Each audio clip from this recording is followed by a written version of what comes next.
Hi, my name is Denver and I'm a network leader for the NDIS, and joining me today is journalist Nance Haxton.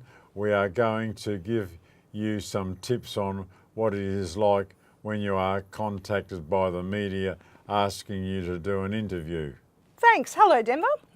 So Nance, perhaps we can answer some of the questions someone might have if they are asked to do an interview.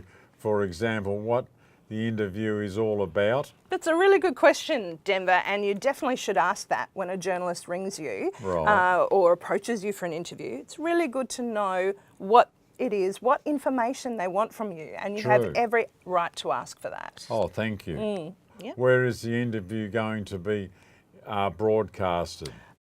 That's important too, Denver, because of course now it could be on radio, it could be on television, it could be online, it could be in a newspaper. Yep. So you want to be able to ask the journalist where that story is going to go. You have every right to ask that as well. Thank you, Nancy. Do I have to do an interview? No, you don't have to do an interview at all. It's completely your choice, Denver. Once the journalist has told you what the story is about and why they want to interview you, then it's up to you whether you keep going and do that interview. So we have a choice. Absolutely, you have a choice. Thank you. Can I say no, I don't want to answer that question? Absolutely. You can say, I don't think I really like that question, or I don't really understand that question. Could you say that to me again in a different way? Definitely, you can ask that of the journalist at any time.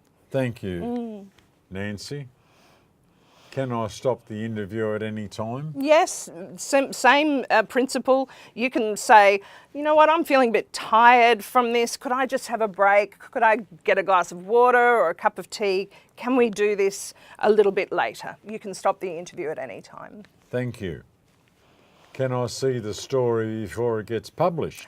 Generally not, no. And this is the issue. It's the same with anyone, not just people with disabilities, Denver. Once a journalist does the interview, then they take that story away and they do the story without you checking it, or without that person that was interviewed checking it. The only person that will see that story before it's published is the journalist and that organisation that they're working for. Right. That's the way that the media works.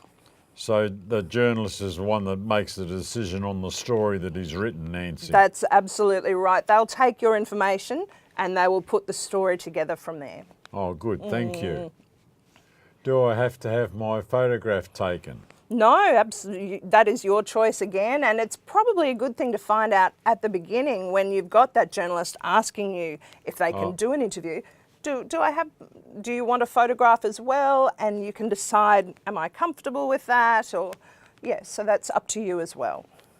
How long will the photographs be shown? Yes, that's an important question too, because particularly now that a lot of stories are online on the computer, they can be up for a very long time. So that's an important thing to check, whether they'll be up forever or is it a time limit, or that's important to check. Thank you. Is there anything else I need to know? That is a really good question to finish with, Denver. At the end of an interview, journalists really should ask you, is there anything I've forgotten, or is there anything you'd like to tell me that I haven't asked?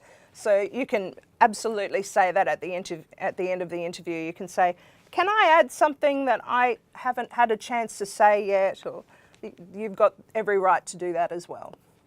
Thank you, Nancy. You did a good interview today, and I appreciate it because you got a lot of knowledge. Thank you. Thank you, Denver. If you have any more questions, make sure you ask someone you trust.